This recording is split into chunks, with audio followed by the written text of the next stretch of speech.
आप बीघा रोपिएगा 20 किलो में, तो एक स्त्री की भी आदेश है। और जहाँ पे 2-2 धान, 1-1 धान रोपना है, पहले हम लोग मुठा करते थे। तो ये वैज्ञानिकों का दिन है, सब लोग ने, जो हमारे कृषि वैज्ञानिक हैं यहाँ पे, ये लोग बताते हैं जिस तरह से आज वातावरण में परिवर्तन हो रहा है, वायु जो आप देख रहे हैं, सभी चीज़ों में परिवर्तन हो रहा है। कभी बारिश का समय नहीं है तो आज समय बारिश हो जा रहा है। तो सारे चीज़ को देखते हुए पहले हम लोग था कि भाई जब बरसात आवेगा, आषाढ़ चलेगा, धान रोप देंगे, लेकिन उसके पहले आपका मिट्टी जांच होगी, क्या वहाँ पे ज़रूरत है, अभी किस चीज़ का सीजन है, अभी किस चीज़ का समय है। तो आप वैज्ञानिक तरीके से खेती करने का काम करें। उसके लिए आप लोग को टोल फ्री नंबर है, टोल फ्री पे भी आप लोगों को किसानों को सलाह दिया जाता है। आप नंबर पे देखिए, बहुत सा नंबर जारी किया हुआ है कि आप वैज्ञानिकों से सलाह लेके अपनी खेती में कीड़ा लग गया है तो कौन सी दवा देना है, अगर कोई चीज़ फसल में क्षति हो रही है तो किस कारण हो रही है। तो उसके लिए भी जैसे हम अगर बीमार पड़ते हैं तो हम डॉक्टर के यहाँ जाते हैं, सलाह लेते हैं, वैसे फसल में भी अगर कोई क्षति होती है, कोई रोग लगता है, तो उसके लिए भी वैज्ञानिक बैठे हैं, डॉक्टर बैठे हैं, और वो आपको बताएंगे। तो ये सारी बातों को आपको बताना है।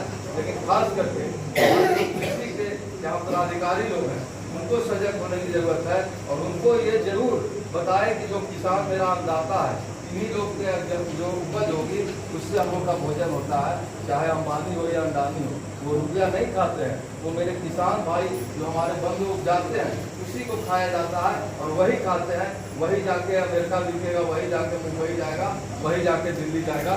तो किसान लोग जो मेहनत करके उपजाते हैं, तो इनका सही बात है, जो उचित दाम है वो बाजारों में नहीं दिया जाता है, उसको जो है पौने पौने दामों पे बेचा जाता है। इनका एमएसपी के लिए आज हरियाणा पंजाब के किसान देते हैं 3-4 महीने तक के, 1-1 साल तक के उन लोगों ने अपना हक अधिकार के लिए लड़े।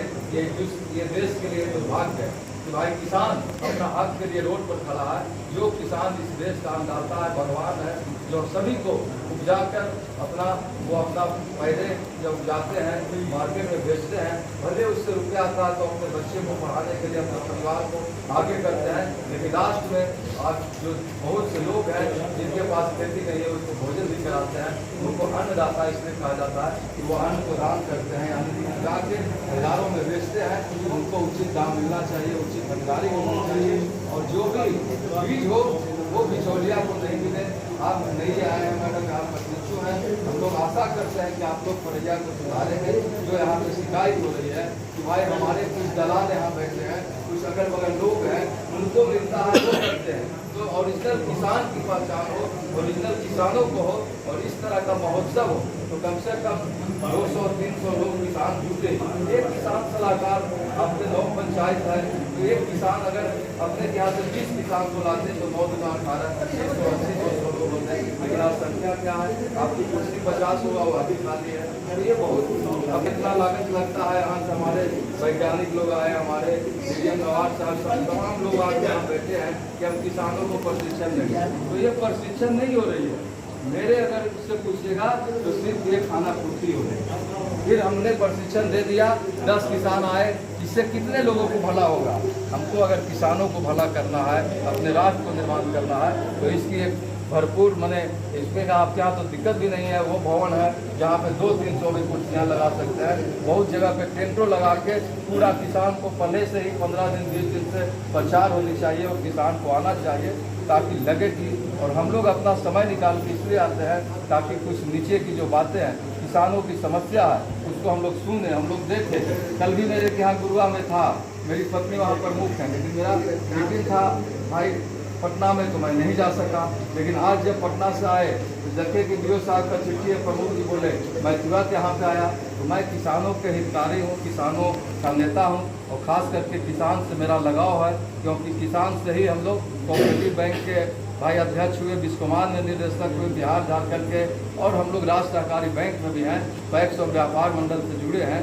तो किसान के नेता होने के नाते किसानों को दर्द को हम लोग समझते हैं, और इसको हम लोगों ने विधानसभा में भी रखने के भाई काम किए हैं कि किसानों की आय कैसे दोगुनी हो, कम लागत में कैसे उपज ज़्यादा हो।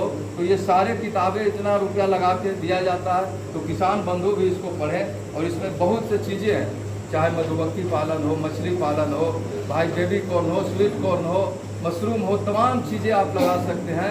आपके ऊपर निर्भर है कि हम कैसे अपनी आमदनी को दुगना करें, कैसे आगे बढ़ें। भले आपकी थोड़ी सी लागत लग रही है और जो बार बार हो रहा है कि MSP यानी कि आपकी जो बेचने का मूल्य है वो आपको कम दिया जा रहा है, समर्थन मूल्य कम है। इसके लिए हम लोग सरकार से लड़ाई लड़ रहे हैं और निश्चित आज नहीं तो कल आने वाला किसानों का हमारा दिन होगा। किसानों के हक के लिए लड़ाई लड़ा जाएगा और किसानों को MSP निश्चित देना पड़ेगा। आज धान की लागत 2500 है और MSP है 2400 रुपये। बाजार में बेचिएगा तो भी हमारे पैसों को क्या है 25% ही उत्पादन का लेना है, 75% बिचौलिया के हाथ में जाएगा और वो 2200-2300 में बिकेगा। लेकिन हम लोग कोऑपरेटिव बैंक के हैसियत से चाहते हैं कि किसानों को ज़्यादा से ज़्यादा सेवा करें, लेकिन सरकार ही लक्ष्य रखती है, निर्धारित लक्ष्य है और उसमें MSP आज 3200 से 3500 होनी चाहिए थी धान की, लेकिन आज भी 2400 रुपया। इस बार तो 2325 ही था, अगले बार उठाइएगा तो हो सकता है 100 रुपया बढ़ के कभी घोषणा हुई है कि 2425 रुपये दिया जाएगा, तो बहुत कम है। ये हम लोग कहेंगे तमाम लोगों को और ख़ास करके भाई DO साहब बीज पे और ख़ास करके इनका जो है आप समझ रहे हैं खाद पे, ये दोनों चीज़ों पे आपको ध्यान देना है। यहाँ के मालिक आप यहाँ पे आए हैं तो यहाँ पे किसान मालिकों का आप सेवा करने आए हैं, यहाँ के मालिकों को हम लोग को सेवा करना है, यहाँ के लोगों को। तो खास करके जो दुकानदार हैं, जो लोग हैं, सबको हम लोग को बिचौलिया से रोकना है। वैसे बिचौलिया को चिन्हित करके कार्रवाई करने की ज़रूरत है और किसानों को उचित हक मिले, उसके लिए किसान सलाहकार हैं, तमाम हमारे कृषि समन्वयक हैं, समन्वयक हैं, कृषि में इतना लोग हैं। और ख़ास करके हम तो भाई वीडियो हमारे जो उदय जी हैं यहाँ पे भी आए हुए हैं, इनसे भी पूछिए। ये हमारे बैंक में भी जाते रहते हैं, हमारे बोर्ड में भी बैठक में जाते हैं, तो इनके पास बहुत से योजनाएं हैं, बकरी पालन से लेके मुर्गी पालन से लेके तमाम चीज़, किसानों को कैसे ऋण देंगे, कौन सी लाभ ले सकते हैं, इसमें सब्सिडी है। तो ये हमारे लोग आए हैं तो नाबार्ड से बहुत सी योजनाएं चल रही है, लेकिन वो किसान तक नहीं पहुँचे, किसानों तक वहाँ बातें नहीं जा रही है। लेकिन आप नाबार्ड की तरफ से आए हैं तो आप इस बात को किसानों तक पहुंचवाइए, किसानों को लाभ दिलवाइए, ताकि हमारा किसान मजबूत हो। अब जब हमारा किसान मजबूत होगा, जो 80% लोग निर्भर हैं, तो जब हमारा किसान मजबूत होंगे, हमारा राष्ट्र का निर्माण करेंगे, हमारा देश जो है जरूर आगे बढ़ेगा, हमारा देश जरूर अगली पंक्ति में होगा। इसलिए अगली पंक्ति में होगा कि 80% आबादी है जो कृषि प्रधान देश हमारा, तो 80% लोगों को जब भला होगा तो देश जरूर रफ्तार से बढ़ेगा। इसलिए कृषि प्रधान देश है, हमारे किसान ही भगवान है और इन लोग को आगे का आगे करना है। तो कृषि प्रधान देश है, इसलिए किसानों की सेवा करना हम लोग को महत्वपूर्ण भूमिका होती है। तमाम जनप्रतिनिधियों को ज़्यादा से ज़्यादा हम लोग किसानों को कैसे हम लोग सेवा दे सके और सरकार का जो योजनाएं हैं वो कैसे धरातल पर उतरे, उसके लिए हम लोग हैं। जहाँ भी कोई दिक्कत होगी या कोई सुझाव होगा तो मेरा नंबर सबको जानते हैं, आप लोग बोलिएगा, मैं रोज़ आते रहता हूँ, मैं हमेशा आके आप लोगों को बातों को सुनूंगा, कार्रवाई जो भी होगा वो हम लोग करेंगे और ऊपरे जाके जो भी हमारे लोग हैं बलिए उनसे हम लोग बात करेंगे और जहाँ भी दिक्कत होगी समन्वय बना के, खास करके मैं मोनिका अग्रवाल को इनको बोलूँगा कि भाई मेघा अग्रवाल जी को ये अभी नई लोगों का बहाली हुआ है, मेरी भी एक भगनी को भाई SDO में हुई है, तो वो गुरुआ से तो लोग को अभी काम करने का मौका मिला है। नए सब लोग आए हैं, तो आप लोग जितना आई हो रहे हैं सब लोगों को नया ऊर्जा के साथ, नए ताकत के साथ प्रखंड को आगे ले जाने में अहम भूमिका निभाइए। यही कहकर वाणी को समाप्त करता हूँ। जय हिंद।